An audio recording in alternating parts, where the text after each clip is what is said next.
Good morning, Michiana. Welcome to ABC 57 News. I'm Emily Pritchard. I gotta warn you, it is another chilly start out there this morning. Hard to believe it's still August. But ABC 57 First Warning Neighborhood meteorologist Jackie Layer is in to track that warm up for us today. Hey, Jackie. I do have a copy, though, of the 2014 Fighting Irish roster. The four in question, they are on it. That's Tavares Daniel, Kavari Russell, Kendall Moore, and Ishak Williams. They are all still members of the team. They just cannot practice or compete with the Fighting Irish until this investigation is complete. And back here in South Bend, one school is not joining the back-to-school rush this morning. Clay High School is closed due to power failure, but the district's other schools are in session starting today, and that is why we have a safety alert for drivers this morning.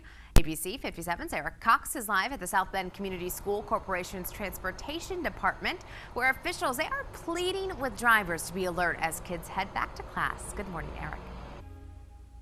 Good Monday afternoon, everyone. I'm Brian Dorman. And I'm Emily Pritchard. Thanks for joining us this afternoon. We are interrupting our regularly scheduled program to take you to the honorary ceremony for Assistant Fire Chief Jamie Middlebrook. We're going to take you now live to the burial site where that ceremony is just getting underway. Cemetery. Definitely emotional. And you know, we've been dealing with the weather all day. It's been rainy and gloomy all morning, but now it's almost to be through here as he arrives back to his hometown, the place where he gave all his time and all his effort really to serve his community to the fullest. But we start with ABC 57's Emily Pritchard, who has the lowdown on what Coach Brian Kelly had to say ahead of Rice. Head coach Brian Kelly started off his Tuesday here at Notre Dame Stadium with a couple hours of practice with his team. Then it was over to the athletic complex where he met with about 100 members of the media to preview the 2014 season. And he called this team a young one, saying that he has 17 fourth-year juniors and that they're all going to have to grow up pretty quickly with their tough schedule ahead. Change has possibly become the name of the game inside Notre Dame Stadium this preseason.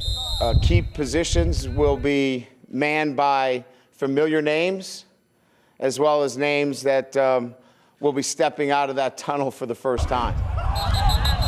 And the newly installed 30-yard line could be serving as a reminder the season opener on August 30th is fast approaching. And for the head coach, the new turf is also helping the new crop adjust. Just being familiar with the stadium. Heck, we didn't practice in there. And you know, just getting our kids comfortable with the surroundings, you know, the end zones, the sidelines. But missing from this field and practice are 4 players due to an ongoing investigation of academic dishonesty. Kelly says he talked with the 4 individually over the weekend. He still has no clarity on when they could come back to their teammates practicing in the South Bend sun, but he is allowing them to eat and hang out at the athletic complex. For me, while this is an ongoing investigation, I don't have a problem with them being around the team. As they work to put the next man in, one thing stays the same, and that's the expectations at Notre Dame. We don't have a conference championship to play for. So we only have one goal in mind, and that is to get in the playoffs. As for the leaders of this 2014 team, we're going to have to wait to see who head coach Brian Kelly names as team captains. He said he will likely make that decision on Monday. Reporting from Notre Dame, Emily Pritchard, ABC 57 News. This morning should bring some smiles to drivers. The new US 31 is opening in just a matter of hours. Over the past few months, the Indiana Department of Transportation has been working to open up congested areas of US 31 between Indianapolis and South Bend. That stretch from here to Plymouth opens up to traffic today. And if you're planning on using US 31 today, INDOT wants to pass along a warning to all drivers. Expect delays as traffic is shifted to the new US 31. This morning, ABC 57 is working for you to keep you aware of this important traffic information. And ABC 57's Eric Cox is live right out in front of the US 31 bypass interchange here in South Bend. And Eric, what time is this all supposed to happen? Thanks, Eric. And before you head out this morning, there is another traffic alert for you. Starting at 7, if you use Ironwood Drive to get around, you may want to find another route. It will be closed from Mishawaka Avenue to Lincoln Way East until 6 tonight. Crews are repaving the road there. Cars will still, though, have access to Martin's Supermarket and IUSB's River Crossing campus housing. And developing here this morning, a story we've been following closely. ABC 57 is sharing more of the 911 call in that deadly KFAX fire. As you may remember, New Carlisle Assistant Fire Chief Jamie Middlebrook was killed fighting those flames. And ABC 57's Rachel Brown spoke to the man who called in that fire to 911 and shares this report. And stay with ABC 57 News as we continue to follow the investigation into this deadly fire. All of these stories, plus our special coverage honoring New Carlisle Assistant Fire Chief Jamie Middlebrook's funeral, can be found on our website, abc57.com. And tonight, folks will gather to remember a Mishawaka teen killed in a car accident earlier this week. 17-year-old Anthony Ryer died in a crash on Capitol Avenue in Mishawaka. Ryer was set to start his senior year of high school just this week. That visitation is at Hahn Funeral Home from 2 until 8.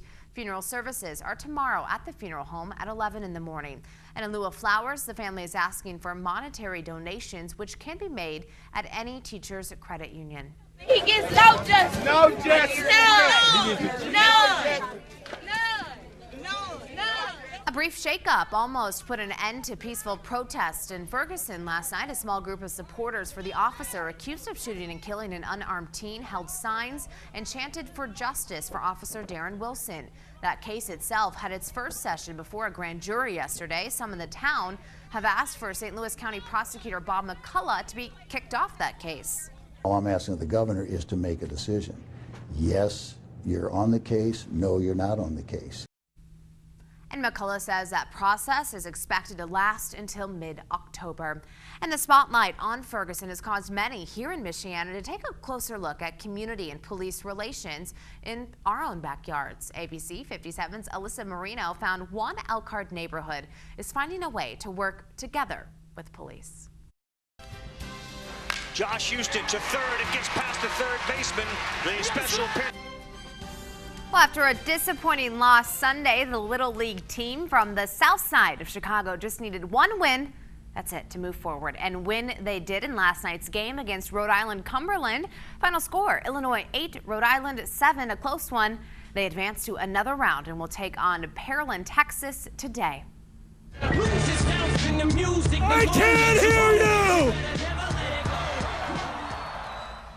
Well, you can hear Los Angeles Clippers' new owner, Steve Ballmer, excitement there for yourself. The former Microsoft CEO bought the team months after former owner Donald Sterling allegedly told his girlfriend not to bring black people to Clippers games. Ballmer praised Clippers fans, calling them amazing, and said he was humbled and honored and riled up, it looks like, to be the new owner of the Clippers.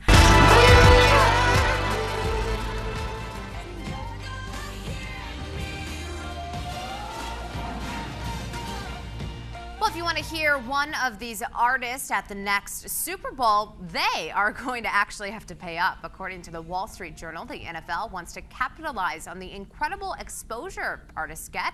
The list has been narrowed down to Katy Perry, Rihanna, and Coldplay. This year's halftime show brought in more than 115 million viewers. By the way, that is more viewers than the game itself. She does. Good start for Monet Davis. Well, now to the Little League superstar that is making waves on and off the diamond. Philadelphia star pitcher Monet Davis has a habit of being first. She's the first girl to throw a shutout in a Little League World Series game. She's also the first Little Leaguer to appear on the cover of Sports Illustrated. But in last night's game against Nevada, some are saying the curse of the Sports Illustrated cover strikes again. Philadelphia lost 8-1, but the middle schooler talked about that she's not really loving all this attention. I don't really like all the attention because it just feels like everything's about me, and they don't see the whole picture of my teammates. And without my teammates, I don't think we would be here right now. Pretty good attitude. Well, Philadelphia will play underdogs Jackie Robinson West tonight. Davis won't be pitching, though. That's because of the pitch count rules.